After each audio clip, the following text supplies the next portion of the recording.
Due to my outstanding performance, Madam Hall granted me flexible working hours. After a full night of entertaining clients, I had barely fallen asleep when a colleague's call jolted me awake. "It's already 9:30 a.m. How could you be late again?" I patiently explained that I had worked late signing contracts last night, so I would not be coming into the office this morning. However, my colleague scoffed. "Don't think that being the top salesperson gives you free rein to skip work. The heiress, Ms. Hall, is visiting the office for the first time today. If you upset her, you'd better watch out. She'll have you fired." I pushed through my headache and searched my memory. The heiress he mentioned was Cadence Hall. If I was not mistaken, she was the woman who had been desperate to marry into my family. "Andy, you're finally here." The guy at the reception winked at me when he saw me. Then, he spoke to me in a low voice. "The company's heiress is back. Bill Rosman won't be easy to deal with today." "What happened? Isn't she currently overseas?" I asked. The company's heiress, Cadence Hall, was the company's CEO, Madam Hall's only child. But in the 6 months since I joined the company, she had not shown even up once. She claimed she was studying abroad. "You didn't know? Madam Hall had a sudden heart attack last night and is in the ICU. She hasn't regained consciousness yet." The front desk guy started gossiping. "The Hall family rushed their eldest daughter back from abroad overnight. They say she'll temporarily take over managing the company. She's at the airport now and will be here any minute." My heart skipped a beat. Madam Hall? In the ICU? I had just run into her at the office yesterday afternoon. I pulled out my phone, intending to call Madam Hall's assistant to ask about the situation. A sarcastic voice sounded behind me. Well, our top salesperson finally decided to show up for work?" I turned to see Bill Rosman standing there, arms crossed, and wearing a mocking expression. He was dressed in a flashy pink haute couture suit today, the scent of his cologne so strong it was almost choking.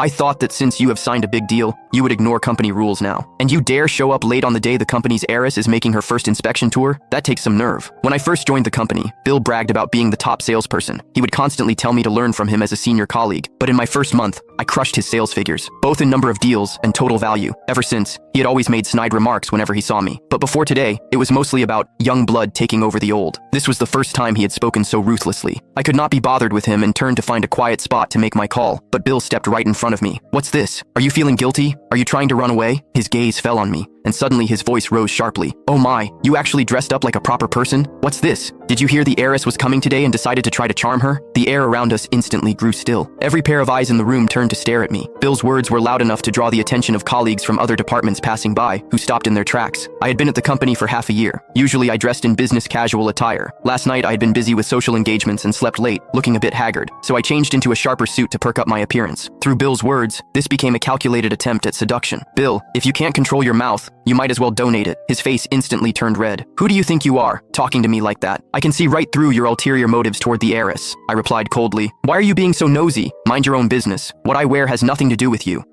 Also, Madam Hall has allowed me to work flexible hours. If you have an issue with that,